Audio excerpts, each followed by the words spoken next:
Bonjour, good afternoon. Mon nom est Bruno Charbonneau, je suis professeur au Collège militaire royal de Saint-Jean et directeur du Centre FrancoPaix à la chaire Raoul Dandurand de l'UQAM.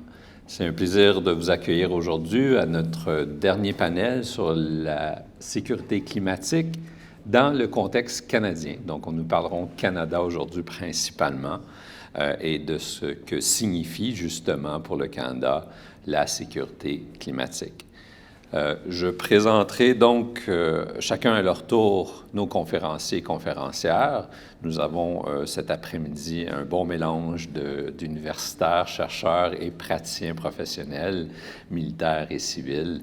Et donc, je suis très heureux de les avoir parmi nous. Je vous remercie d'être avec nous et j'ai très hâte de vous entendre. Donc, sans plus tarder, je donne la parole à mon collègue, le professeur Will Greaves, qui est Assistant Professor at the University of Victoria, and he will talk about the politics of climate security in Canada. Will? Good afternoon, everybody. My name is Will Greaves, and it's a pleasure to be here. I'm presenting to you today a synthesis of two pieces of recent research in which I look at some of the security and the political aspects of security and climate change in the Canadian context. And so much of our conversation today has focused on the international dimensions, extremely important. But if recent events have shown us anything, it's that truly this issue is coming home to roost here as well. And so to that effect, I just want to lay out very, very briefly, but this has been a relatively understudied topic in Canada, that there is a paucity of research that focuses on the Canadian dimensions of climate change and security, although I will note that this is beginning to shift and that there are a number of important initiatives, including this colloquium, which are, I think, redressing this gap in the literature. I have noted here on the slide two important resources that have informed my work, both of them published in 2010, which was a big year, it seems, for climate change and security in Canada. The first by Gordon McBean and colleagues at Western University, looking at the human security dimensions. The second, an important article by Margaret Purdy and Leanne Smythe, which examined in detail the impacts or predicted impacts of climate change on security in Canada. And in their analysis, which I build upon in my own, they outlined three different types of threats the climate change poses to Canada. The first is public safety, the second is national security, and then the third is international security. And in their work, they also noted, as you can see there, that the climate change security nexus has not been, I can barely see, discussed, debated, or analyzed in any serious, sustained, or comprehensive way in Canada, end quote. And so it's very much into that gap which I have tried to position my own work.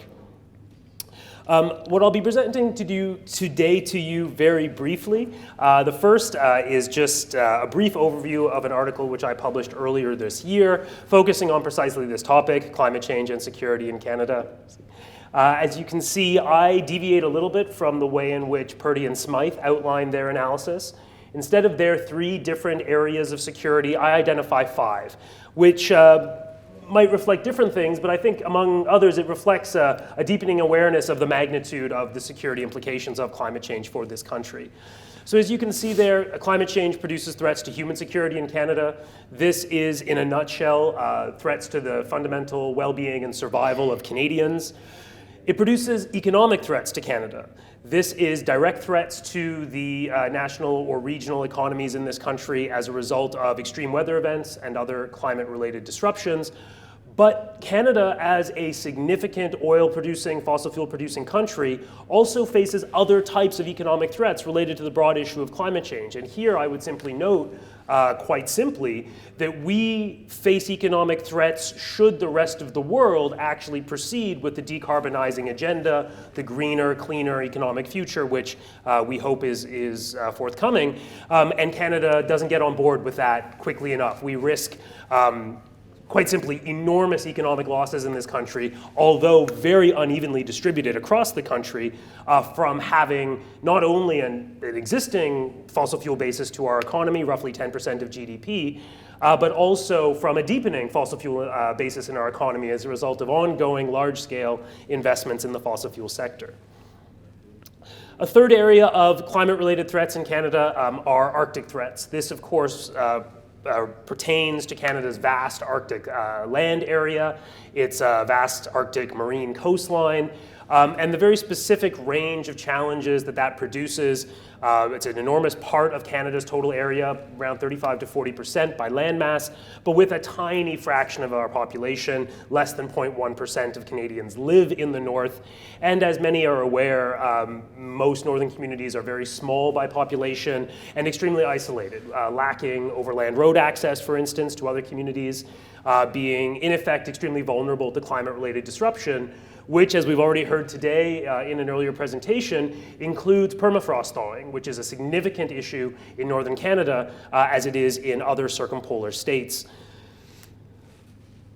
The fourth area of climate-related threats are humanitarian crises. And this is deliberately broad in the sense that it, I think, should be understood to include humanitarian crises both domestically and internationally. So international humanitarian crises, of course, in circumstances of extreme weather disaster, hurricanes, typhoons, cyclones, drought, other similar type phenomena. But as we have seen very, very evidently in recent months, Canada is not immune to these developments here as well. And so this category of humanitarian crises, I would suggest, should also extend to our understanding of the kind of urgency that severe weather disruptions and more chronic forms of climate change are already producing in Canada and therefore very acutely affecting Canadians as well. More on that in a moment. The fifth category of climate-related threats is what I refer to as the risk of radicalization and domestic instability. Again, a very broadly drawn, very broadly conceived security issue here, but I in this article and in other work that I've done, identify these risks occurring at multiple points along the political spectrum. If we understand it as a fairly traditional left-right kind of political spectrum, we are seeing worrying signs of radicalization related to the question of climate change occurring both on the far left and also on the far right of Canadian politics. Now, I want to be very clear that those actors in those different relationships to the issue of climate change understand climate change differently and are potentially engaging in increasingly radical politics for very different reasons and with very different political objectives. But nonetheless, it's climate change which is really a catalyzing factor that is increasingly evident in various forms of social protest, various forms of disruptive direct action, and an increasing risk of violence in various contexts as well.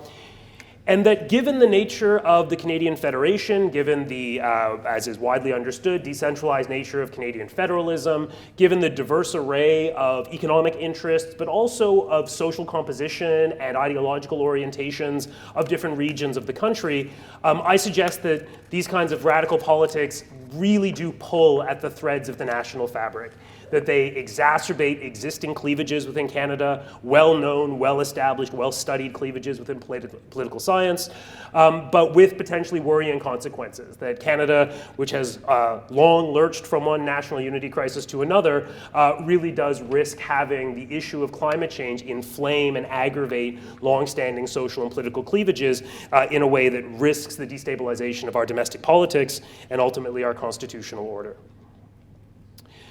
Now, just to hopefully provide a brief example of these kinds of phenomena, the province where I currently reside, British Columbia, just in this calendar year, really demonstrates the breadth of challenges that climate change produces. As I'm sure many of you are aware, this has occupied a great deal of media attention in recent weeks, but British Columbia experienced an extremely severe wildfire season in 2021. At the height of the season this past summer, there were more than 1,500 fires burning across the province. Of those, more than 50 were large fires, which means that they were burning more than 1,000 acres. And of those, the largest fire was burning nearly 250,000 acres. So just really vast, vast areas of forest that were consumed in this one wildfire season. And of course, with very severe consequences for human and non-human animal populations. Most notably, most now I would suggest infamously reflected in the complete destruction of the town of Lytton, British Columbia. A town which does not exist any longer, and a town whose future is an open question, whether or not it will be rebuilt, and if so, where and how, and of course, all important, who will pay for it. In this year, British Columbia also experienced this so-called heat dome, which was an unprecedented, although what does that word even mean anymore, heat wave which paralyzed the Pacific Northwest, both the Pacific Northwestern states of the US and most of British Columbia, frankly, for around a month from the middle of June until the middle of July. And this heat dome produced extreme temperatures on a scale hitherto never experienced. It was too hot to move. I can testify to that from personal experience. You found a cool spot and you stayed in it until the heat broke. There really was no other choice if you had one. What the heat dome produced was not only the highest ever recorded temperature in this country, 49.6 degrees Celsius. That, of course, was recorded in the town of Lytton the day before it burnt down, so these things are connected. But it also resulted in at least 600 excess deaths. So that's probably an undercount. There's all kinds of valid reason to suspect that the real number is higher, but we can say with certainty that at least 600 people in British Columbia, in Canada, in a fabulously wealthy and prosperous and generally well-functioning country, lost their lives as a result of this extreme weather event, which is a sign of things to come. We can also say with a high degree of confidence that those excess deaths were not evenly distributed across the population. They're disproportionately borne by particular segments of the population, notably people who are lower income, notably people who are racialized or otherwise socially, economically marginalized, and in this case also people who are older. And so, of course, intersectionality being what it is, people who are all three of those things were at the highest risk of death in the heat dome event. If you were older, poor, and racialized, you had a higher, objectively higher chance of dying. How did that happen? The third event that British Columbia has dealt with this year and remains ongoing, in fact, is this extreme flooding situation. Due to a combination of effects, but aggravated by the wildfires, right? There's a clear relationship between deforestation and flooding events. But more than 18,000 people have been displaced by flooding in British Columbia just in the last 2 weeks. At least 4 people were killed by flooding or landslides. Communication was cut off between entire communities, road access eliminated between whole communities, and indeed transportation between the British Columbia coast, notably the Port of Vancouver, was completely severed with the interior of the province and the rest of the country. There was no means of overland access by road or by rail from BC's westernmost cities and urban area around Metro Vancouver to the rest of the country. Again, a very, very serious magnitude of economic disruption, but also of other associated security and political consequences. Now, in the shockingly short amount of time that's remaining, the other kind of component of this research that I'd like to just introduce you to very briefly has to do with the politics of this. Canada faces a range of these security threats from climate change, and yet we continue not to act as though that were the case. And there has been nothing that could be reasonably interpreted as the construction or acceptance of climate change as a security threat in Canada. And this is something which isn't new. Purdy and Smythe outlined 4 reasons why in their 2010 article. What I've proposed is a 5th missing variable to explain why it is that Canada, to use the more technical term, has failed to securitize climate change, has failed to construct and behave towards the issue of climate change as though it was one of existential threat or survival. And that missing variable, quite frankly, is domestic politics and partisanship. And while I don't have time to develop this argument fully, what I will simply note is that there is a range of, I'll put my 4 key points up, and we hopefully use that as a jumping off point for discussion, but that there are 4 points, all of which are empirically based, which I'd like to leave you with, and which have some cause for optimism, but also I think are the source of the ongoing political contestation that we see around this question. So the first point is that most Canadians do believe in human-caused climate change, which is the good news, of course. However, climate opinion is unevenly divided by region or province. So there are some parts of the country, notably the Montreal metropolitan region, notably Metro Vancouver, southwestern British Columbia, where there's a very, very high level of public agreement with human-caused climate change. And then there are, of course, some parts of the country that have a much lower level of support and, of course, corresponding support for policies that would be appropriate. When we look at the data, and I skipped over all this data, but trust me for the moment that it's there. There is one group that are a very clear outlier in terms of their beliefs and their attitudes towards climate change, not just in terms of its nature, whether it's happening and whether or not humans are responsible for it, but what it means and what we should do, and specifically what's appropriate for government to do as a response. And that group are partisan conservatives. People who identify themselves as conservative, people who respond to surveys and call themselves conservatives, feel quite profoundly different about this issue than do almost any other group of Canadians. Now, admittedly, conservatives themselves are geographically concentrated in some parts of the country, and we should, of course, not be surprised that in the Prairie West, there is therefore also a correspondingly higher level of opposition to some of these propositions. But I would suggest that the root of that isn't something to do with Alberta or Saskatchewan per se. It's rather about partisanship and the underlying partisan motivators. And fourthly, and where we are currently seeing, I think, a lot of contestation in the public policy realm, is that Canadians may broadly agree on the seriousness of climate change, and certainly recent events will aggravate that, but they disagree over how or what is necessary to respond. And this is where we see so much debate and so much acrimonious debate over public policy and carbon pricing and all the many other kind of contemporary aspects of this. All of this combines to undermine our capacity to treat this as a security issue. Security issue requires a high level of social consensus. Security is ultimately socially constructed. It's not objective, it's not neutral. And so long as we have clear political interests that are set against the idea of climate change or against the idea of effective climate policy, we're going to remain mired in this situation where we cannot respond appropriately. And as we're now seeing, there will be very real economic and human consequences as a result. Thank you very much. Merci beaucoup. Merci beaucoup, chers collègues, d'avoir bien mis la table pour nos prochains intervenants. Les deux prochaines conférencières sont en fait des représentantes du gouvernement du Canada. So first, we have 12 minutes, pardon me. Kim Ribbenchuk, Director of Domains and Technology Policy at the Department of National Defence Canada. Kim? Great, thank you very much. Good afternoon, everyone, and thank you to the Centre FrancoPaix and Saint Jean Royal Military College for including us in this important discussion this afternoon, as well as to the Department of National Defence's MINES program for helping to facilitate the colloquium.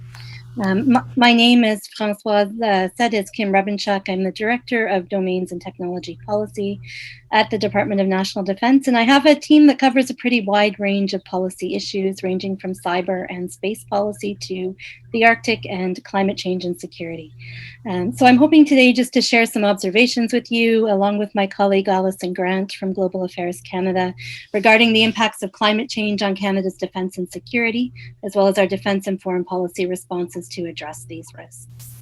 Avant d'aller plus loin, je voudrais noter que même si je prononcerai mes remarques en anglais, parce que c'est la langue avec laquelle je suis le plus à l'aise, je serai heureuse de prendre vos questions, commentaires en anglais ou en français. So climate change is the greatest threat that we face as a global community. It is a threat with long-term consequences. And already today, we need only scan the headlines to observe its devastating effects on people's lives, homes, and livelihoods. We can anticipate that these effects will only become more acute over the coming years and decades, with the impacts we see today growing in frequency and intensity. Impacts will be different for every region. Some will face greater risk from drought. Northern populations will experience degradation of permafrost and unpredictable ice conditions.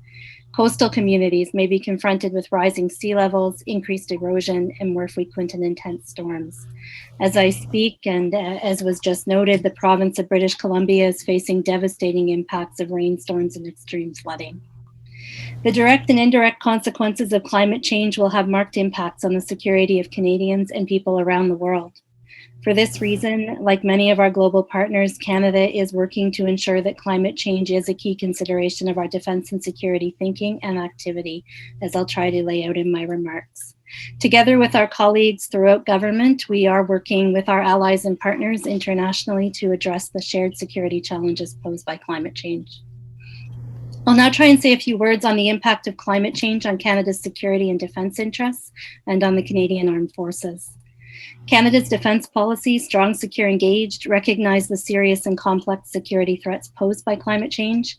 However, those threats are evolving at a pace that we did not fully anticipate when we developed the policy in 2017. Climate change increasingly presents immediate and long-term security challenges for Canada.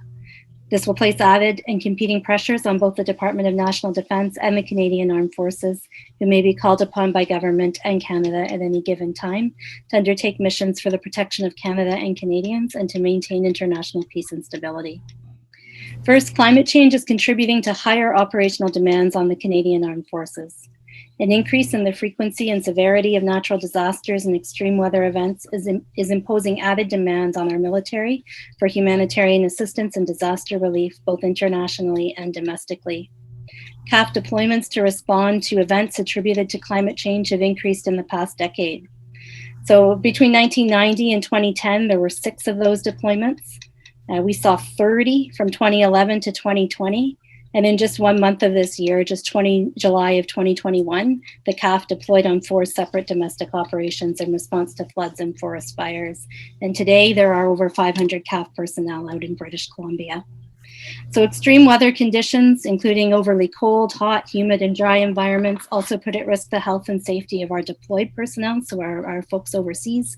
The rapidly changing Arctic environment is drawing both state and non-state actors to our Arctic and northern region for tourism, economic opportunities, and more. This increases the need for government efforts to monitor the region and safeguard our citizens and our national interests.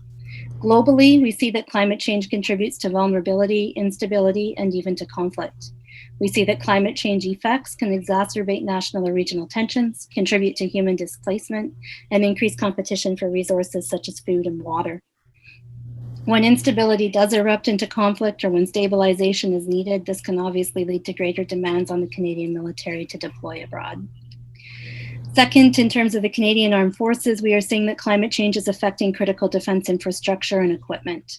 So flood damage, increased maintenance requirements, disruptions to energy and water access, damage from degrading permafrost to real property assets for surveillance, loss of access to ice roads, changes in heating and cooling cycles, all impact built and natural infrastructure on which the CAF relies. This includes infrastructure critical for mission support, for training, for force readiness that supports and facilitates our military operations both at home and overseas. Further, we're seeing the life expectancy and the readiness of land, air, and naval assets, so the big equipment fleets are adversely impacted by the harsher conditions that they encounter on a more frequent basis. So going forward, we'll need to consider how best to meet these growing demands without undermining the ability of the military to fulfill the core responsibilities it holds. Canadian defense and security officials have been tracking the implications of climate change, and we are working to address them through both adaptation and mitigation efforts. We know we have a lot more to do, and we know that exchanges with our allies and global partners will be mutually beneficial as we address the range of challenges that we currently face. We already have a handful of initiatives underway, of which I'd like to highlight a few for you this afternoon. So first, the Department of National Defence and Global Affairs Canada have both recently established very modest, I would just say very, very modest climate and security policy functions. These teams, one of which is in my shop, are working in very close partnership with one another and with other partners across the government. We hope that this will allow us to better integrate and align our efforts to address climate security risks at home and abroad with domestic stakeholders, other departments, other levels of government, and international partners and allies as well. In addition, the Canadian Army, the Royal Canadian Navy, and the Royal Canadian Air Force are all conducting thorough reviews of the impact of climate change on their activities. And it is hoped that the results of these reviews will help to inform future planning decisions related to force structure, operational plans, equipment, training requirements, as well as facilitating our adaptation to the future operating environment. We are also developing a climate change adaptation risk framework, which will enable the national defense to protect our programs and critical infrastructure. And a modest climate intelligence assessment capacity is being built within Canadian Forces Intelligence Command, this to meet the growing interest in climate change and security. This team is focusing on awareness, monitoring, and early warning, including the effects of climate change on areas such as the Middle East and Africa, where it could have a potentially significant impact on current and future deployments of the military. And then finally, in terms of initiatives, I'd note that we are not undertaking these activities alone. We're doing them in concert with our allies and global partners and with the whole of government community, the Canadian academic sector, and provinces and territories. National defense and the security sector are also looking at mitigation. So we recognize the responsibility that we hold as a defense community, not only to address the symptoms of climate change, but the root causes as well. We know that we have a responsibility to mitigate our emissions in the defense sector and to improve our environmental stewardship while preserving our operational capabilities. As you all, I think almost always hear when defense is involved in these conversations, defense is one of Canada's largest employers and maintainers of equipment and infrastructure, including over 20,000 buildings across the country. And as a result, we do represent almost half of the federal government's greenhouse gas emissions. As such, we are undertaking efforts to reduce emissions to support the government's low carbon target. We're doing this by implementing energy performance contracts, by purchasing renewable power, by greening our commercial vehicle fleet, and by investing in energy efficient buildings across the country. These activities have us on track at the moment to reduce our greenhouse gas emissions by 40% by 2025, so 5 years ahead of the 2030 target. And then we are also working on top of that to meet the new federal target set out in the Greening Government Strategy. So that was a target of net zero greenhouse gas emissions by 2050. Significantly, the inclusion of our operational fleets in Canada's commitment to reach net zero carbon emissions by 2050 is a challenging and ambitious national commitment that we are working to implement. So to support that, the Air Force and Navy are conducting decarbonization studies of their operational fleets to reduce emissions while preserving operational and interoperable effectiveness, and we are also sharing best practices with the Canadian Coast Guard and the Royal Canadian Mounted Police, who have also committed to reach net zero emissions from their operational fleets. We recognize the need to ensure interoperability with our allies and to operate globally as we move towards our net zero goals. So we will share lessons learned and best practices with them and seek to learn from them as well. I'd also like to mention the Defense Energy and Environment Strategy. You might hear this referred to as the Ds. These were updated in the fall of 2020, and they provide a roadmap for reducing our emissions across the defense team while remaining operationally effective. And then the last thing I'd like to mention is that we are working with researchers, the private sector, and academia to increase our knowledge and develop innovative solutions to the operational and security challenges posed by climate change. So one really good example of that is what is called the Amaze Project, or Advanced Microgrids Towards Arctic Zero Emissions. This is a project with Defence Research and Development Canada that seeks to modernize the power and energy system of Canada's North Warning Radar system through innovative technology solutions and reduce reliance on fossil fuels and lower greenhouse gas emissions. So we're really excited to see the outcomes of the Amaze project and what we might be able to learn from that going forward. I'm getting very close to wrapping up. I'd like to say a few words about the NATO Centre of Excellence. So obviously we are seeing climate change as a global threat, and we believe firmly that no one country has the solution to the global security challenges it presents. So recognizing this, Canada is committed, obviously, to working with our allies and partners to collectively advance solutions for the benefit of all. So you will have heard, I am sure, in June of 2021 at the NATO Leaders Summit, Canada's Prime Minister announced our intent to establish and host a NATO Climate and Security Centre of Excellence. The NATO alliance itself began a renewed and ambitious effort in 2021 to address the security impacts of climate change, and Canada will actively support this particular line of work for the benefits of all. The Climate Security Centre of Excellence is an essential part of these efforts, and I am going to end my comments on that here because my colleague Alison Grant, who will speak in a few minutes, will tell you more about the Climate and Security Centre of Excellence and Canada's part in addressing climate security challenges within the global community. So just a few final thoughts from me before I pass to Alison. Canada is dedicating significant effort to integrating climate change into our defense and security policies and practices. Ultimately, we want to achieve a more strategic approach to integrating climate change issues into all defense and security activities, including policy, planning, research and development, procurement, infrastructure, and operations. We know that success will require transformative change in our institutions, as well as considerable investments. It will also require focused leadership and a true dedication to cooperative action. As we develop our knowledge and practices, we hope to share these as much as possible and also to learn from the experiences of our partners across the world and in Canada. Faced with the common threat to humanity that climate change presents, we believe we must cooperate as never before if we are to keep our respective nations and citizens safe and secure. So thank you very much again for the opportunity to speak, and I look forward to taking part in the discussion that will follow. Merci beaucoup. Je cède immédiatement donc la parole à Alison Grant, Executive Director of the Security and Defense Relations Division at Global Affairs Canada. Alison, thank you for being with us. You have the floor. Merci beaucoup et bonjour à tous et toutes. Aussi, comme Kim, je vais présenter en anglais, mais s'il vous plaît, les questions en français, je suis tout à fait à l'aise. So I'd like to begin by echoing Kim's thanks to Centre FrancoPaix and RMC Saint-Jean for the invitation. I'm really happy to be here with you. And you've mentioned I'm the Executive Director for Security and Defense Relations at Global Affairs.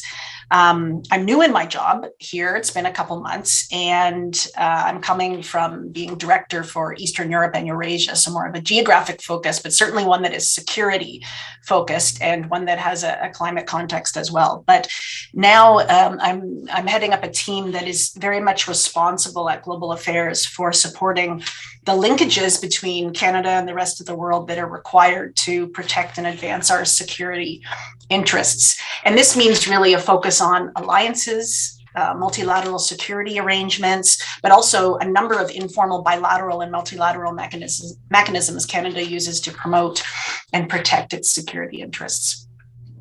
And these are the linkages that I'd like to speak more about today in my remarks as I present the foreign policy perspective to complement the defense overview just given by Kim. And indeed, it's great to follow Kim as well. Our teams are, as she mentioned, working very closely together on dozens of issues, and climate security is a prime example where our partnership is growing. So specifically, I'd like to lay out two major themes in Canada's foreign policy approach to climate security, to climate change and security. And these are first, working with partners across the globe, and second, connecting parties across a range of sectors.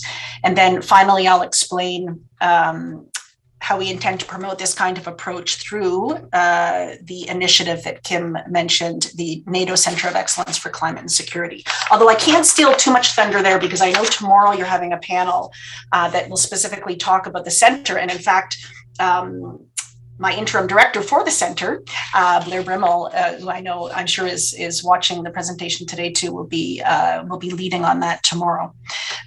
So we won't go too much in depth there. So climate change equals global problems equals global solutions. Applying, of course, Canada's strengths to address world problems is what Global Affairs Canada is here to help us do. But we're also here to, of course, bring the strength and solutions that the world has to offer back home to Canada. Linkages between our domestic experts and practitioners, both within and outside government, with partners and stakeholders abroad are vital to address the evolving problem of climate change security impacts. No one nation, of course, has all the answers when it comes to this issue, and a world of isolated efforts, however earnest, won't work. So for this reason, we are pursuing global climate security cooperation in both Canada's bilateral relationships and as part of our multilateral engagement. I'll note in particular our engagement through two institutions active on climate and security, the United Nations and NATO. Within the UN, Canada is a member of the Group of Friends on Climate and Security, whose aims include promoting the UN's institutional responses to climate-related security risks and boosting the UN's involvement in this area. Canada is providing important support also to UN institutions working to address the links between climate change, fragility, and conflict. This includes significant support to the UN Peacebuilding Fund. Within NATO, which is directly in my division, an institution I'm responsible for, Canada is a very active supporter of the Alliance's ambitious climate change and security agenda and action plan, which Kim mentioned was adopted earlier this year at the NATO summit in June. It really is an increasing area of focus for NATO, climate and security, given the recognition among allies that climate change will have a significant impact on alliance security interests over coming decades. NATO's 30 allies are jointly pursuing efforts to build their awareness of climate security implications and to adapt to identified security risks. Allies are also seeking ways to contribute to the larger global imperative of climate change mitigation through efforts to lower emissions and reduce the climate impacts of military and defense work. I'll mention the Center of Excellence in a few minutes, but I'd also like to mention that NATO is also working at refining its strategic concept, which is the major concept that sets out the alliance's strategy and outlines NATO's purpose and fundamental security tasks. And this is a capstone, one of NATO's capstone documents, and there is active discussion underway at what NATO's new strategic concept should look like. We're hoping to wrap those discussions up by the summit in June, NATO's upcoming summit. And I can tell you that Canada is actively involved in looking at how NATO is going to be addressing new emerging security challenges, one of them being climate. So that is certainly, I was hoping to be able to come to this talk today with a bit of output from the NATO Foreign Ministerial that was just held yesterday, in fact, in Riga on that topic, but I don't have all the reporting out yet. But rest assured that Canada and the Canadian, our foreign minister who took part in the ministerial talked specifically about the issue of climate security and how that affects NATO's strategic concept. So again, I'll come to the Center of Excellence in a minute. And for here, I just simply note that through our global relationships, Canada is learning from friends and partners and allies, and also bringing our perspective and expertise to bear on global climate and security work. That certainly is not just through multilateral arrangements, and I mentioned UN and NATO, but through a range of our bilateral interactions as well. Even over the past few days, we had a flurry of 2 ministerials that I was responsible for in Europe, where our foreign minister participated, NATO and the OSCE, and in a range of bilateral interactions that she has had over the past couple of days with foreign ministers, and is still having likely tomorrow, climate change and security registers in a number of those bilateral conversations, and is a major topic of discussion with some of our key like-minded.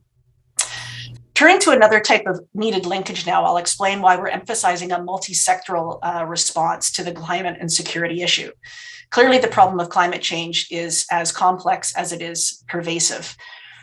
The dangers associated with climate effects are wide-ranging, from direct threats to life and livelihoods to more indirect contributions to human, national, ecological, and even global insecurity.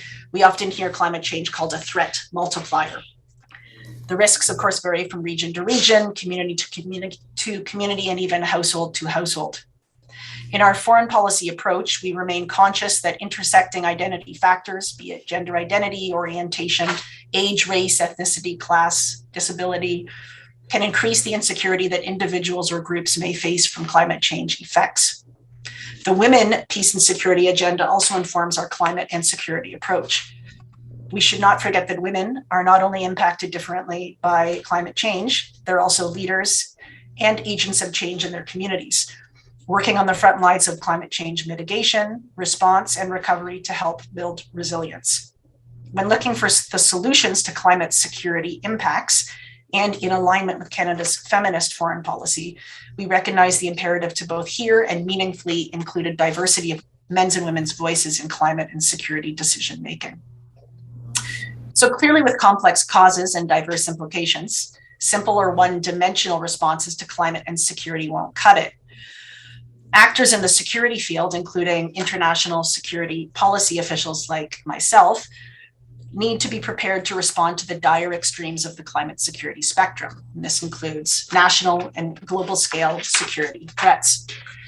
Canada is not limiting its climate security focus to only such worst case end state impacts. This would be neither a sustainable nor a practical way to uphold our foreign policy or security interests. We need instead to work across the climate security spectrum and to forge climate and security solutions and not just responses. Already we see and are supportive of the triple nexus approach to global issues. This term refers to the interlinkages between humanitarian, development, and peace actors. And it's an important model to apply to climate security to ensure interventions at each point on the spectrum promote security. A multilateral approach to climate security, however, must involve triple nexus actors plus, I would say, hard security actors, including defense and military, as well as industry, science, academia, and civil society. So a triple nexus plus. All of these have a part to play in addressing climate change and its security impacts. Global Affairs Canada and our partners are seeking to gradually promote such interlinkages and break down silos. The work has already begun within the broader government of Canada. I already spoke briefly about Global Affairs Canada's partnership with the Department of National Defence on security issues, including climate and security. But another example is Global Affairs' work with Environment and Climate Change Canada. We work with ECCC and others to pursue global efforts and provide climate finance for climate change mitigation, as well as adaptation and resilience building. You will have just seen in June this year that Canada doubled its previous commitment, pledging $5.3 billion over 5 years, including increased funds for adaptation and nature-based solutions globally. Canada also has a part to play in helping to create and support links between commercial, industrial, scientific partners and other actors in Canada and the rest of the world. Encouragingly, on a perdu Alison. We lost Alison. So we'll just move with then the next speaker. Our next speaker, for academics like me, we've all read his work.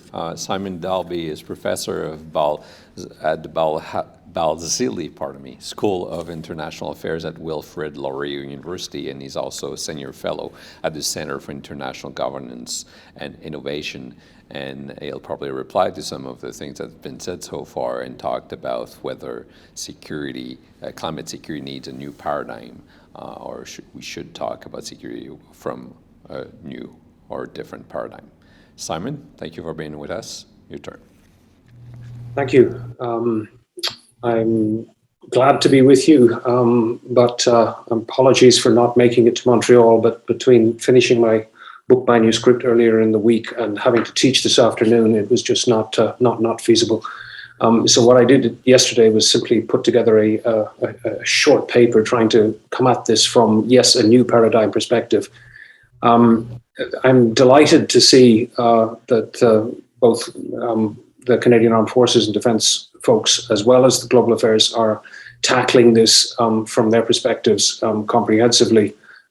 It's late in the day, but it's really good to see this happening. And I want to just say that nothing that follows is to denigrate their efforts. My audience is actually for sort of a larger academic question that is posed implicitly by Bruno's title for this workshop, which is simply, do we need a new paradigm? And I stopped and thought about this.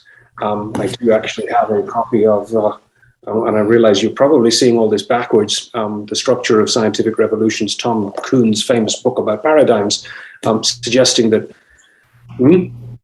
is it backwards? Yeah, and Hans Morgenthau's Politics Amongst Nations, which is another prop for my talk, is also backwards over my other shoulder there. But anyway, never mind.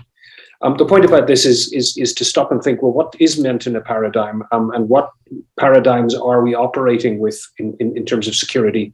And given the enormity of climate change, how might we work backwards and think much more carefully about the world and how it's being changed? I've been having to do this because I was on the hook for this book that I've been working on now for the last 18 months or so, just called Rethinking Environmental Security.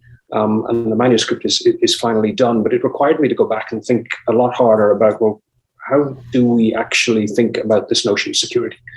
Back to Morgenthau and his classic text on realism, in which he sort of explicitly talks about power as what it's all about. Read the first chapter, it's just the first few sentences, it's right there. That's the task that we have to engage.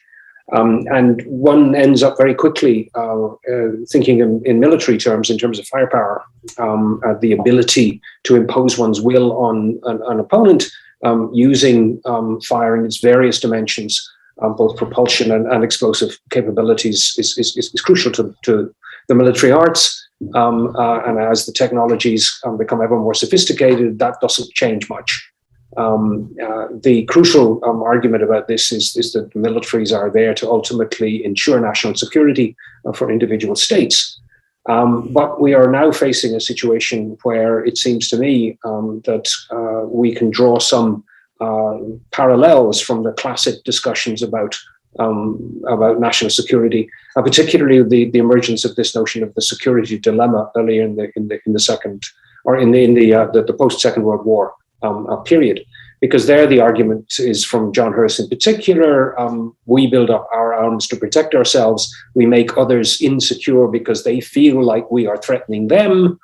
They build arms and then we say, look, they're building weapons, we need more. And the classic spiraling of arms races and so on. This is the classic problem in the Cold War period. How many nukes were enough? Well, by the time we got to the 1980s, both the Soviet Union and the US had multiple tens of thousands of them each. And indeed, I started thinking about this stuff and saying, well, what on earth do we need to that number of weapons for? I mean, that was really the question that started me off down the track on thinking through all this stuff.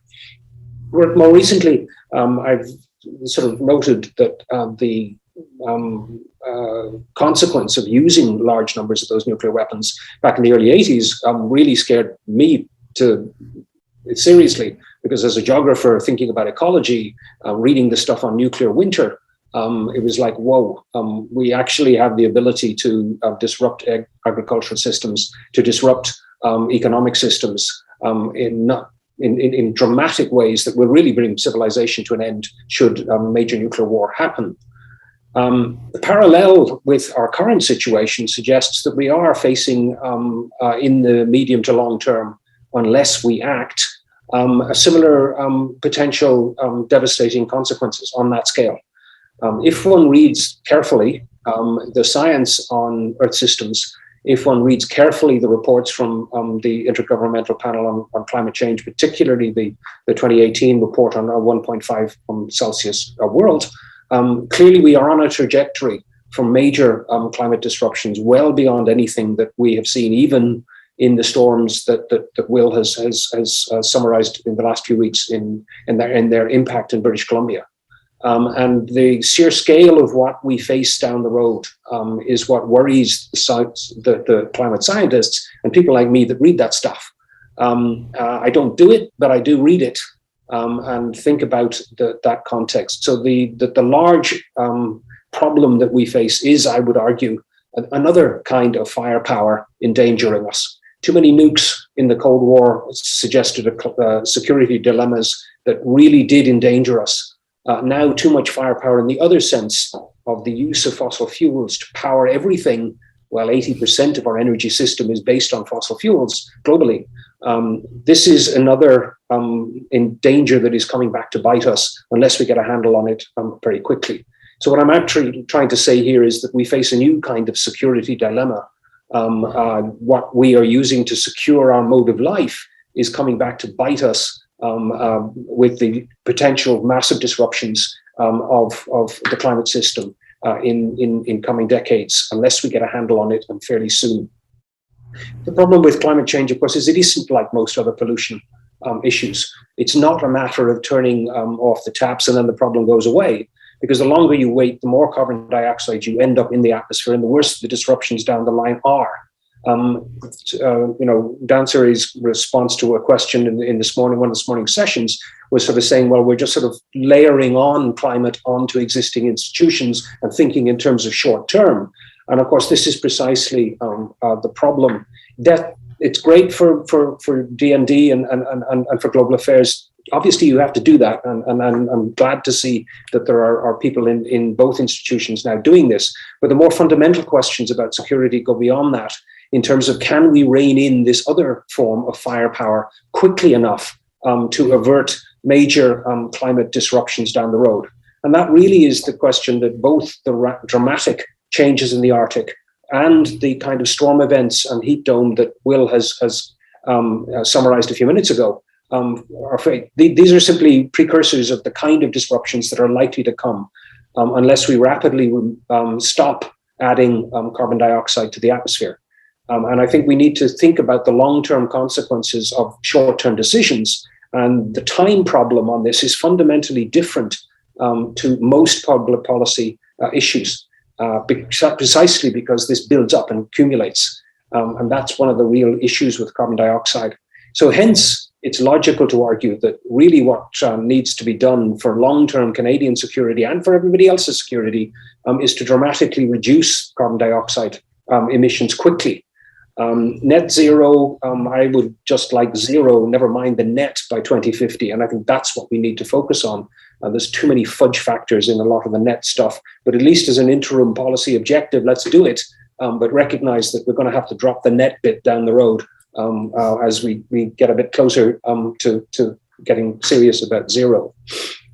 The point I'm trying to make about this is summarized in Joanna Neumann's formulation, not of a security dilemma, but of a security paradox, where the short-term securing of our fossil fuel supplies that we need to run our societies is coming at the long-term threat to the stability of the climate system. And the agricultural and infrastructure systems that we have built for a civilization of 8 billion people simply will not be able to deal with a dramatically disrupted world.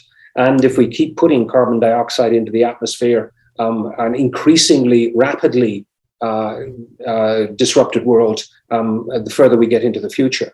And that's the context in which we really need to think about security now, not in terms of protecting ourselves, but in terms of what we're making, what we're producing.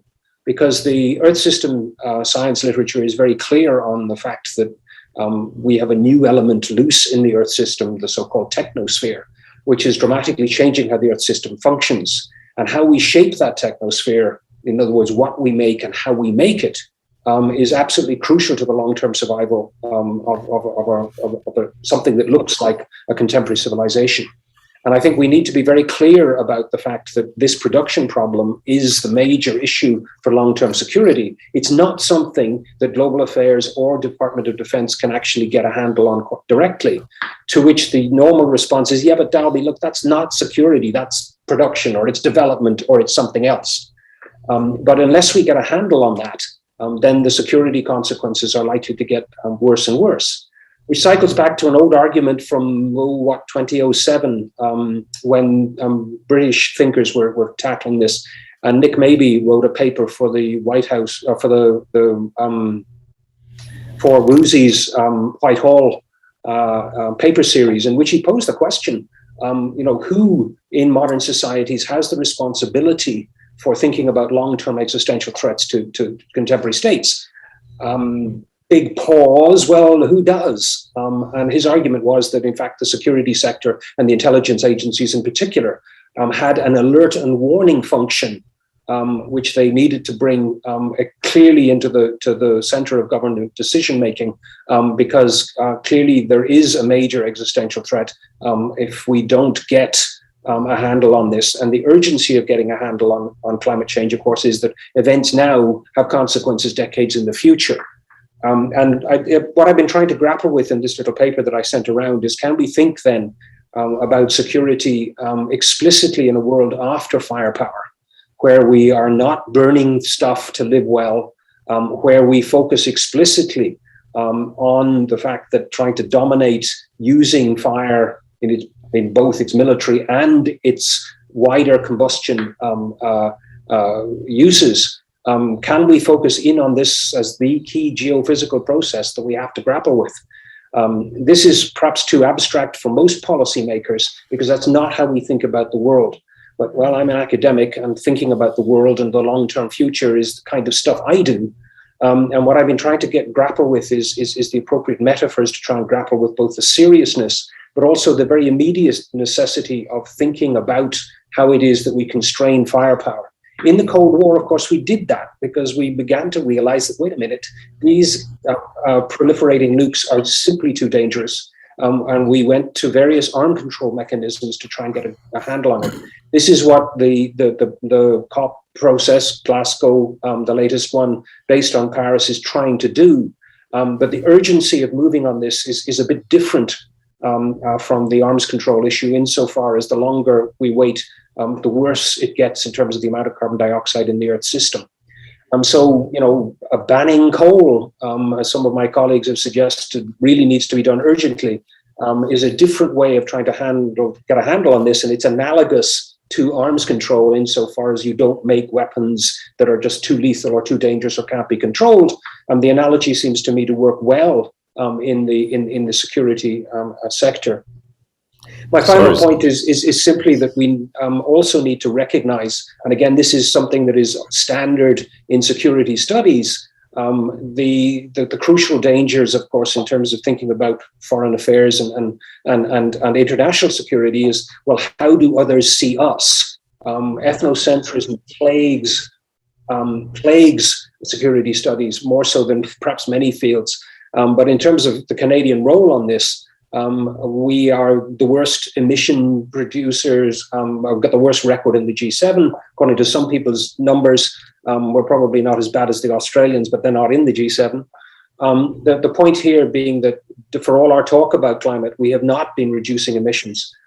We are building more fossil fuel infrastructure, and that simply makes everything worse. And in terms of being taken seriously in international fora, we need to get our own act together here so we can make credible statements about reducing our emissions, which will then finally suggest to people internationally that we're actually serious about this.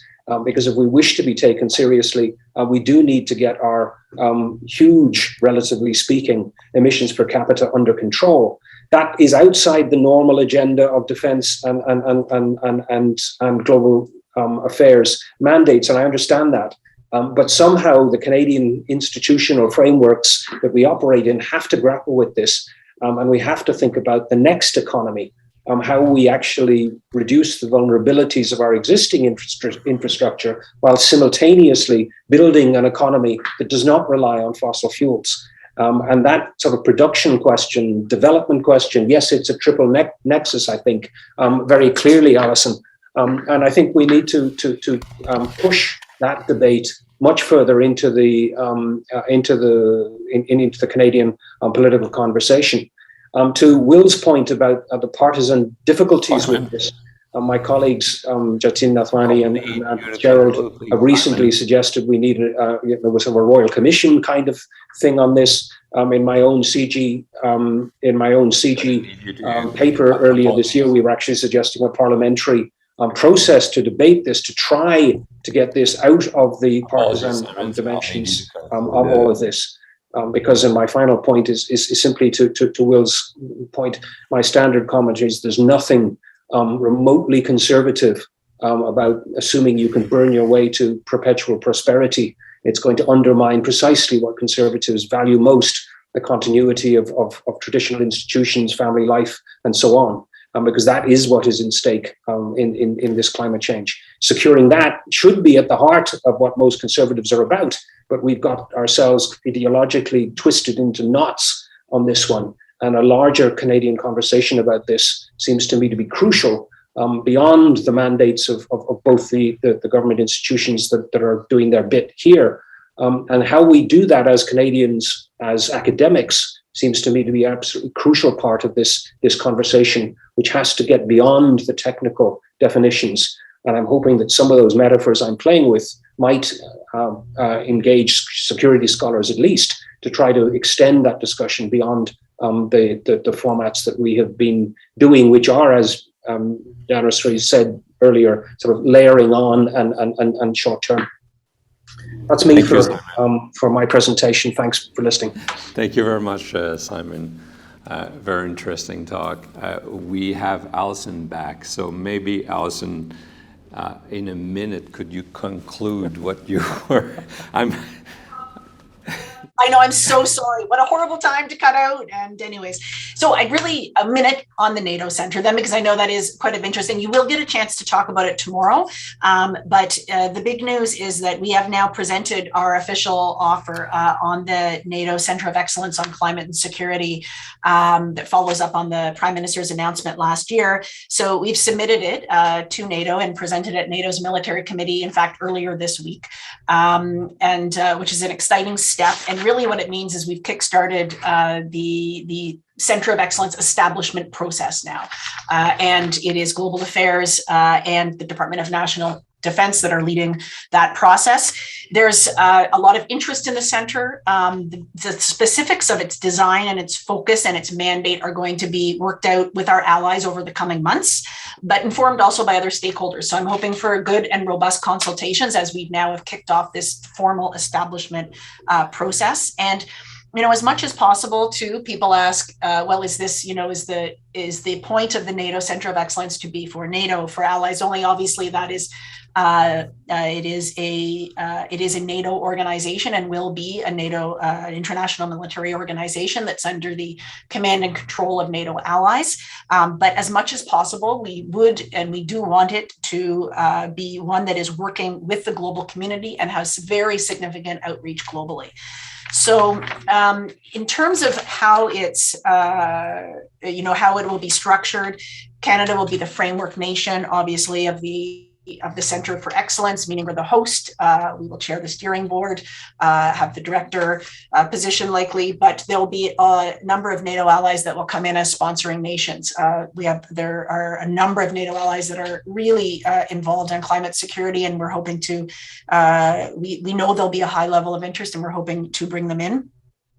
What are the benefits to Canada for this center? I mean, of course, in addition to showing a strong contribution to NATO, I think it's some of the things that Simon, you just touched on, and the benefits it'll bring back. I think it will, well, first off, it will drastically increase the number of partnerships working to adapt to the impacts of climate change and security here, and partnerships that we are fostering.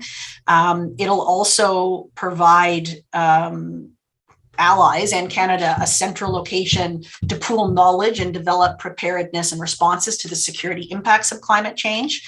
And it provides a platform for outreach to other global actors from inside Canada. So I think what we should hopefully end up seeing is a real increase in domestic expertise as well in climate and security among government, but also industry and academia, of course, and increased access for Canada as well to allied knowledge and expertise with this center. So again, I know you'll talk about it tomorrow, but happy to answer any general questions in the Q&A. That'll wrap. That was really quick. I'd expected to say more, and I'm sorry to get cut out, but happy to answer any questions on NATO or any of our bilateral or multilateral security discussions with partners on climate security. Thank you. Merci beaucoup. Last but not least, our last speaker is special guest, retired Major General Randy Key, U.S. Air Force, Senior Advisor, Arctic Security Affairs, and I think now runs the Ted Stevens Center for Arctic Security Studies. Welcome, General. The floor is yours. Bonjour, and my apologies for only being able to address this conversation in English. My French skills are just far too weak for me to even try or trot them out for you today. First of all, as the American on the panel, it's been an absolutely fascinating discussion to listen and learn from the tremendous set of reflections provided first by Will, then by Kim and Allison and Simon. Just tremendous set of reflections. I'll try to, as the discussion here, just take a few brief reflections from this. In advance, I would just like a brief introduction of the Ted Stevens Center for Arctic Security Studies. It's Department of Defense of the United States' 6th regional center. And this is one uniquely focused on the Arctic region. We join a number of other centers, many of which are probably well familiar with Canada, in particular the George C. Marshall Center for European Security Studies in Garmisch, Germany, and the Daniel K. Inouye Center for Asia Pacific Security Studies located in Honolulu. The Center of Western Hemisphere Defense Studies, now known as the William J. Perry Center, located in Fort McNair in Washington, D.C., is one that many Canadians may have interacted with in the past. These centers, of course, are focused as unique tools within the kit bag of the Department of Defense to engage internationally, whole society, and really are people-oriented activities. They, of course, conduct education, executive education specifically, engagement outreach, and research analysis. One of the things that our center is just being established in this last summer, and it is one mission charge in this is advancing the impacts of climate change in the Arctic region. So climate security is very much in the kit bag of the mission task we have to develop research analysis, executive education, and engagement programs to address. So that is a bit of a backdrop. And again, as the American on this panel, first of all, I will not, I'll be able to address those things that make sense to me as an American, but there's insights within the Canadian context that certainly will elude my perspective. First of all, I'd like to take a moment to address some of the aspects that Will had made brief mention to in the aspects of climate change and security across Canada. And certainly his examples in British Columbia are things that that affect us here in Alaska. I'm actually coming to you from Anchorage, Alaska, where the temperature right now is 5 degrees Fahrenheit and falling. This has been the coldest start of winter in more than 30 years by some expert opinions. The Chukchi sea ice, for example, advancement is the fastest again in 30 years. It follows one of the more coolest summers we've had on record. And so as you all were enduring in British Columbia, that heat dome that affected the northwest of the United States, as well as south and western Canada, we are experiencing an exceptionally cool summer. And so the aspect of climate change, understanding the elements in it, is certainly much more needs to be done in understanding the science behind this. Arctic oscillation, just one piece of this, affects, of course, in the overall climate equation. As a career math major and operator, I always try to figure out, do we know all the factors, and all the factors are well known? But I am not a scientist, so I will say up front, I can just say that when you look at the challenge, though, that is facing all of us, and some of the aspects, of course, Will's perspective on the idea of understanding the threat, certainly the dimension of human security, there is a great impact on economics, obviously. And someone who worries every moment of every day about the Arctic region, certainly climate change is felt strongly across the Arctic region. The Arctic is now being listed as about 3 to 4 times the rate of change compared to at the lower latitudes in the Northern Hemisphere. The one thing I'm struck by, though, is the radicalization of domestic instability. And the fact is, I'm drawn to a relatively old remark from L.A. Rice in the early 1990s by a gentleman says, well, why can't we just get along? Can we find consensus? Certainly from my vantage point, there is much more for us to focus on in trying to address this as a common concern. And yes, there is better understanding now that the Arctic as one region, but really the climate overall is where we're seeing change, is how do we deal with not only characterizing it, understanding this is a problem, but what are the antidotes? Certainly human beings across the time span of recorded history are not very good at conservation measures. There are certainly examples that where people on the planet have gotten along and figured out how to conserve, but generally it's not a strong skill set of human beings. So to me, I keep asking, and again, as a former U.S. Arctic Research Commissioner, are there antidotes to address the fact as we work to try to reduce the factors that cause climate change? Are there actually antidotes that actually have some potential to be put in by the community of science and to be made at scale in a way to reduce the impacts of climate change as, again, this carbon continues to rise across this? And so can we gain consensus? Can the science community actually come across ideas that would address some of the root causes of this? And, as a way, for example, I've heard some folks give the idea that, how do you reduce the amount of carbon rise? Well, then reduce the oxidation process and photosynthesis. So where can you find areas that are desertification and utilize resources to increase the transformation of carbon dioxide into oxygen and really enhance this away at scale? Now, the reality, though, is that this is going to take much more time to work through and thinking through this. But the idea of the paradigm, if you will, that Simon well hit on, is one paradigm that we thought enough about the aspects of antidotes to this challenge. The need, though, for less acrimony and more debate to figure out solutions, to me, makes more sense. But we've got to find a way that we realize that the common threat that affects no matter everyone where you stand or sit, it affects us all because of all the factors that Will identified, is the aspect, of course, understanding that we do have a significant global problem. How do we find solutions that are actually implementable at scale, but also adaptable to different regions? Because there is no one-size-fits-all solution here. Kim's remarks, I would just offer that, I appreciate everything as someone who's in the Department of Defense of the United States, DND's efforts for addressing climate and thinking through the aspects of where the Canadian Army, the Royal Canadian Navy, and Royal Canadian Air Force are looking to try and find solutions to address their carbonization aspects and reduce the impacts while still accomplishing the mission as assigned to provide for the defense of Canadian interests. Certainly, this is the same challenge that the United States military is facing, and looking through do solutions. We know that how can technology essentially work solutions that could reduce that carbon footprint while also making sure that we don't collectively lose sight of the mission that's required for us to accomplish. The same goes, of course, for the reflections from Allison. And I will share just a brief moment in looking at the NATO Climate Security Center of Excellence. I look forward to, and the Stead Stevens Center for Arctic Security Studies, establishing a partner relationship. I think there's a great opportunity as that new center is established. And someone who cares deeply about Canada-US initiatives, I look forward to finding ways that the Stevens Center can conduct outreach and collaboration and partnership, especially in their research analysis, but also engagement. And again, education seminars with this new NATO COE. I've worked with NATO COEs in the past while stationed in Europe, and certainly this is a great opportunity for Canada, a great opportunity for the Alliance. So I'm thrilled about that new move and that great new initiative. Because I think strategically this gets to what some of the provocative thinking of Simon. And I've worked with a number of Arctic researchers now for nearly 6 years of my post-Air Force life. And the idea about different paradigms, I think, is critical.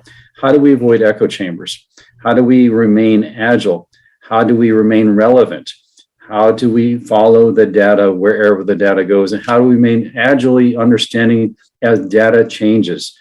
To me, this is the paradigm, is that we're remaining relevant, realistic, understanding, and trying to find a way to de-escalate. Certainly, I know that messaging matters, and understanding the communication is really both a transmitter and a receiver, and then back and forth. How do we understand in a way that what's being messaged to us is being understood how the messenger intended it to be received?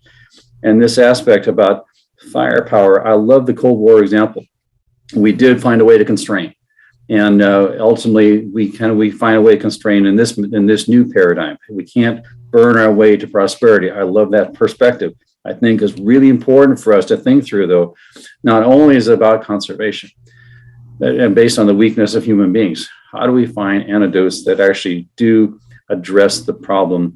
And again, technology has helped us through the history of mankind. How do we find a new paradigm of technology to address this in a substantial way to reduce the threat? Because again, getting back to what Will said at the beginning, it is about human security.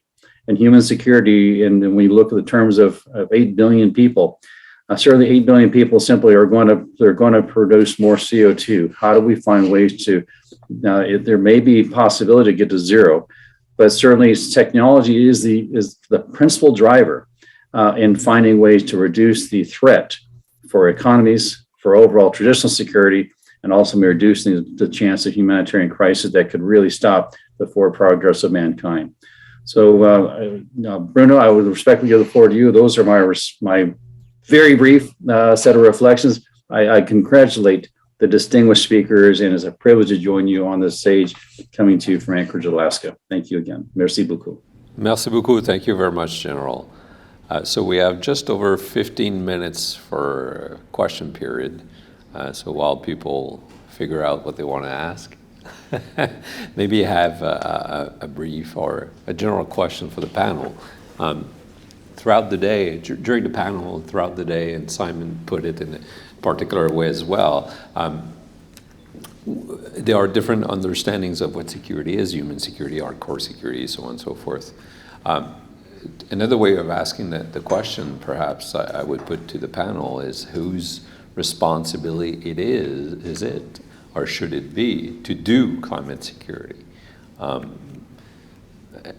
Simon challenged, I think, or certainly raised the question, well, Global Affairs Department of National Defense can do certain things, but ultimately they cannot solve the issue, the core issue of ending fossil fuel use, for instance. So if we're talking about climate security, whose responsibility it is.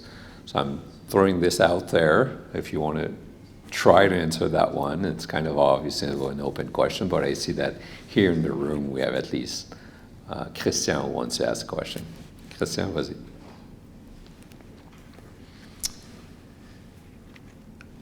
So if we think back to the early 1940s, and we found ourselves in a situation where we had gone through the new 30 Years' War and the calamity, where we looked back and we said to ourselves, we can never let this happen again. The political, the human, the economic, the social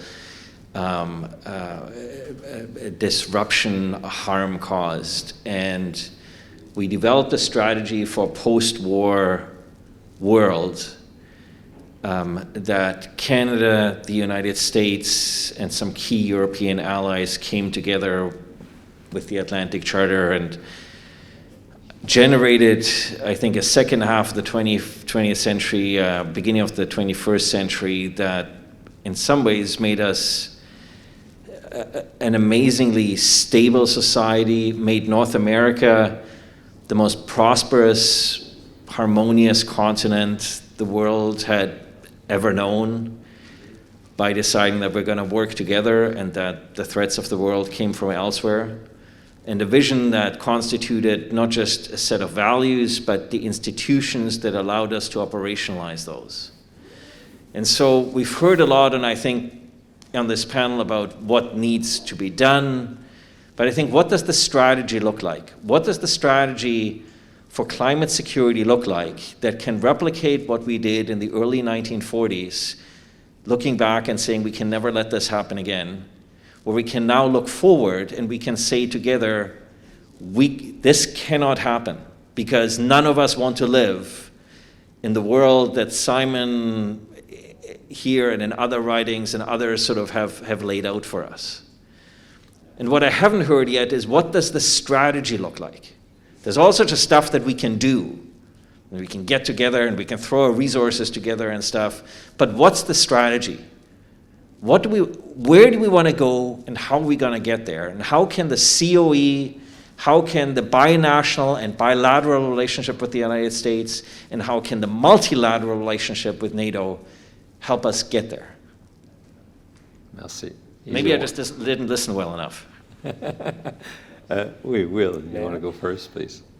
Well, thank you for that question, Christian, and I'd like to connect it to Bruno's prompt as well, and I think that they're in many ways asking the same question, and I'm sure there are many different answers, but the one that pops to mind immediately for me is that when we think about the real nature of climate change as a phenomenon and as a social problem and as a security threat, ultimately there are consequences or symptoms of climate change which the military, the armed forces, the security services will be involved in and may even play a leading role in.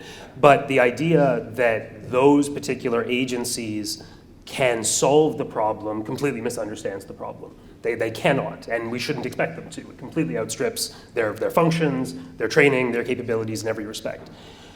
And so the question of who needs to fix it, I think, is intimately connected with what you've posed here, Christian. I appreciate that. What happened at the end of the Second World War, in the aftermath of this destruction and this death and the promises that the new world would be different, was a new social contract which emerged, where those soldiers returning to the front in Canada, or from the front in Canada, returning home to the United States, and then those who were in Europe who sought to rebuild their societies, did so more or less on the basis of a new social contract, what we now call the welfare state, which has at its core a kind of promise of the good life. You did this, you served, you fought, you suffered, and your society thanks you and will reward you now with Of course, the details differ, but an education, a home, employment security, and the provision of certain basic welfare, goods, which you deserve, which you've earned, and which the society will now provide you. And that forms the basis for the Western way of living ever since. The problem is this, that conception of the good life is fossil fueled. The very fundamental way in which our societies rebuilt after the war and innovated after the war is one that really lays the built foundation of much of the climate crisis as it currently exists. It's the era of fossil fuel expansion, it's the era of suburbia, it's the era of personal automobile ownership, and that vision of the good life, to connect to an earlier panel and our colleague from Florida State University, I believe, who was talking about development, that vision of the good life doesn't just become what we pursued domestically to extraordinary success. It becomes the vision of the good life and the Western way of living that we've been quite busily exporting elsewhere ever since. And the climate problem has been deepened at every step as more and more places and peoples around the world have embraced the model of living that we in the West, and not we currently, but my grandparents' generation, role modeled and made extremely desirable, and quite literally made the selling feature of the Western way of life. And so part of the difficulty that we're in is that we are 3 generations deep into that conception of the good life. That's the way we were all raised, that's where our parents were mostly raised, and that's the way that our grandparents wanted it to be, because on some level they didn't understand the full consequences of the world they were building. So the challenge that we are faced with is having to undo that.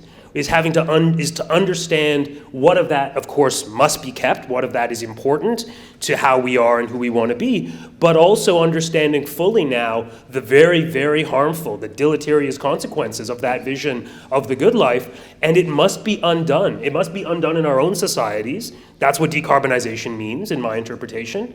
And I think this is tremendously important. We must stop selling it as a vision globally. We must stop allowing this conception of fossil-fueled, individualized, radically isolated humanity to be the conception that is increasingly adopted by people in China, in South Asia, and in the African continent, and these other, very, very, of course, heavily populous parts of the world, because all of that is utterly untenable in a climate-stabilized world. And so, to the question of who has to do something about it, without in any way suggesting the government and institutions and corporations can't or shouldn't change, it very much is us. It very much is we, the extraordinarily fossil-fueled citizens of the West, the wealthy people of the world, by any reasonable measure. Well, we can keep going on with the virtue signaling and stuff. I get all that. Okay? It's not virtue signaling, it's answering your question. But here's the geopolitical problem, right? Decarbonization and deindustrialization are in effect a strategy that plays right into the hands of China and our authoritarian adversaries, right? What does China want? It wants to make sure that we shift as much of the industrial production from the West to China, that we maximize the amount of money that we borrow to do this from China in order to finance our carbon transition. And we know that the carbon transition is ruinously expensive. And so that will essentially then indebt our countries in a way to China that essentially will enable China and enable China's growth. And I think China is prepared to do this at considerable cost to the planet and considerable cost to itself, because I think there's an authoritarian regime here. So I think the challenge here is, one of the reasons we have multilateral institutions such as NATO, because we also have a particular conception of the way we understand our societies and of the way we understand political, democratic, economic, social stability. And so I think simply saying decarbonization is the answer misses the geopolitical and geostrategic context in which we're trying to operationalize this. And part of the reason why I think if we're going to have a NATO COE, it needs to recognize that we're dealing with an adversary where simply pursuing a route of decarbonization and deindustrialization will not simply be the answer. So how do we operationalize this in a way that doesn't implicitly play into China's hands and enable our key authoritarian adversary and their particular vision of the world? And make no mistake, this is not a revisionist power. It is a power that is looking to overturn the international order that we built at the end of the Second World War. So simply saying that order doesn't work anymore and we should overturn it also plays into China's hands. So I think it's not as easy as you lay it out to be. I don't want to monopolize the response, but I'd like to respond to that quickly, because just because you don't like the answer doesn't mean it's not an answer. Secondly, though, I don't think China wants to overturn that order. They want to co-opt it. They want to lead it. But they are hugely beneficiaries of that order, as we've seen in the last 20 years with Chinese economic growth. What I think often gets missed in the framing around China as a geostrategic adversary and as being a potential spoiler in the global climate regime and the need for decarbonization is that in many assessments, it's climate change and environmental degradation domestically within China that poses the single greatest threat to political stability of the Communist Party and China's own domestic regime. So I think it's one-sided to characterize China as only being poised to benefit, from this transformation, in the sense of benefiting in terms of financing our own transformation, when in fact there is tremendous domestic benefit that is in fact perhaps not in our interest if it solidifies the position of the Communist Party, but which is profoundly in the self-interest of China because they have a population that is acutely vulnerable to these climate disruptions as well. We have not yet seen the kinds of effects or disaster that we saw in British Columbia in the last several weeks and months play out in the Yangtze River Delta, for instance, on the scale that would potentially destabilize China's domestic stability. I don't at all see China as being on one side of this question. To the extent that we in the West have been, I think, half-hearted at best in this process, China is interested in benefiting from our ambivalence and will position themselves appropriately. But there is tremendous downside risk to them and their regime and their system of continuing on the path that we are on. And I don't think that because of their greater capacity for long-term planning, they're in any way unaware of that or of the greater benefits that they stand to experience should an actual decarbonizing transformation get underway. Thank you. I see the general has raised his hand. I would just say let's not also underestimate the interdependence of all of this. I think that Chinese growth is linked to what you're talking about the good life, and so it's not so much state versus state as far as I'm concerned if we're going down that road. But anyway, sorry, go ahead, General. I see General and maybe Simon as well. I'm not sure, but General. I could. Alice and I both put our hands up at the same time. As a gentleman, please allow me to defer to Alice and I'll follow in on her. Okay, yeah. Who's first, Allison? Sure. My comments will be pretty brief. I just wanted to jump in on the two questions. The first one being whose responsibility is it to do climate security? I think that Will just answered it, and I agree with him that it's those that are causing climate insecurity that are responsible for doing climate security. I'm probably paraphrasing you, Will, and sorry, but that's my answer. And in a way, it's relevant, Simon, to your points too on the paradigm of arms control and who managed that issue and who solved that issue. Well, it were the responsible powers at the time who were causing the arms insecurity. So the second question is, what does the strategy look like? And I think in the last conversation here, it perhaps was framed as how can we operationalize our approach to climate security? Obviously, I talked a lot about NATO, but we can provide solutions, all the solutions through NATO. And I think that one of the very first step, and we've started to do that, is really to ensure that it is on the agenda. And it's not just at NATO, but it's on the top agenda when security organizations are meeting, and other groups as well that deal with security and insecurity, such as G7 with G20 and others, that that climate insecurity is on the top of the agenda. And I think that has to be a way to operationalize the tandem approach and strategy that we will need to have to climate and security, which is on one hand to have comprehensive measures to adapt and enhance resiliency in the face of climate security threats, and on the other hand to have ambitious climate change mitigation measures. So that's how I would kind of try to succinctly sum up what the strategy should be. Thanks. First of all, Christian, I appreciate your question. As someone who spent a lot of time as a military planner, strategies are based on three facets: ends, ways, and means. Obviously, I think when you look at the strategy of the case, the ends, the objectives, the goals you're looking for is to reduce and eliminate the impacts of or at least work towards elimination of a changing climate that really impacts this human security dimension, as again, going to the aspects that Will had mentioned at the beginning. The ways, of course, are a series of lines of effort that are really whole of nation and whole of national communities to then is forced on the construct of consensus. You can look at some of the multinational efforts that are in recent history, Paris and Edinburgh, et cetera. But there's essentially trying to get to lines of effort that would essentially find ways to obviously transition our dependency on fossil fuels in a way that is, and I say this in a transition standpoint, where your energy alternatives, you have relevant alternatives to fossil fuel driven economies and industry, and transportation is just one example of that. There needs to be, of course, the means, and that means these things don't happen unless there is essentially the resourcing part of the equation. A lot of strategies become aspirational because, frankly, they're not well resourced. So I just say it in. Gaining consensus on the objectives at the ends, finding through a community of effort the various ways, and this is, again, to me, technology is one piece of this and one very important piece of this equation. Conservation measures and more do help.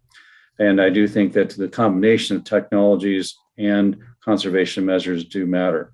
But lastly, without the resourcing aspects, we're going to be hard pressed to realize an alternative future that really does reduce the chances of human-caused climate changes having a deleterious effect on overall human security.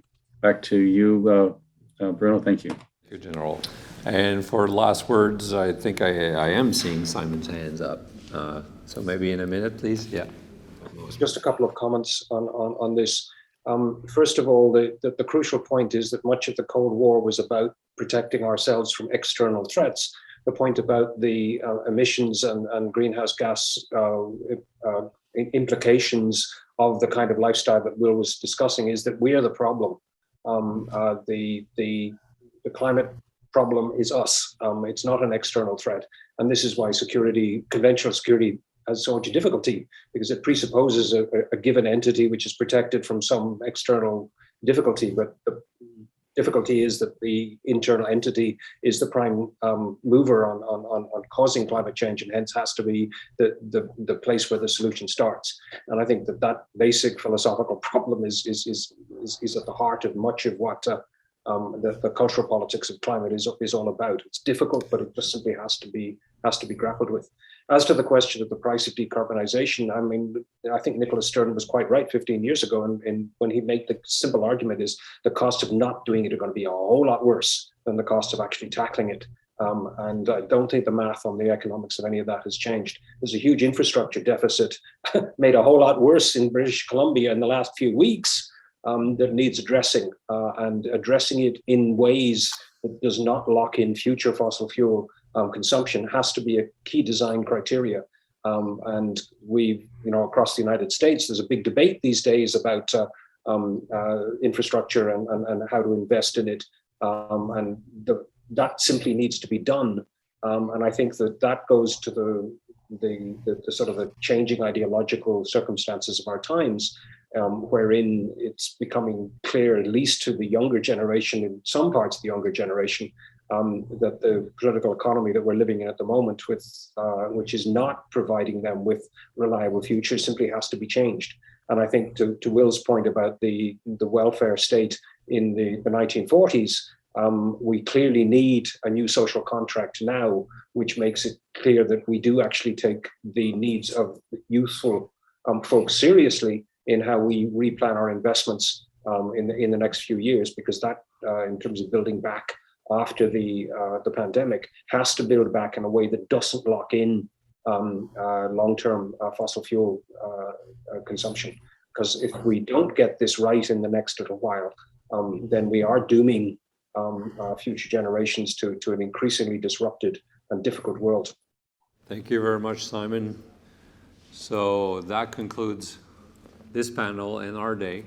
Je veux remercier donc tous nos panélistes, tant de ce panel, mais aussi de toute la journée, nos conférenciers, conférencières d'un peu partout à travers le monde pour un excellent colloque. On a terminé certainement sur un débat très chaud. qui, je pense, continuera tout à l'heure. Pas sur Zoom.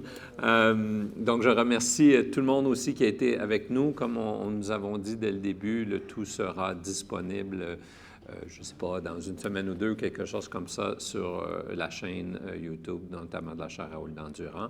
Donc, je remercie l'équipe technique, nos traducteurs, l'équipe de la chaire Raoul Dandurand, Françoise, Ivana, qui sont encore là, qui sont toujours là et résilientes. Merci à tous et tout le monde et à la prochaine fois. Merci.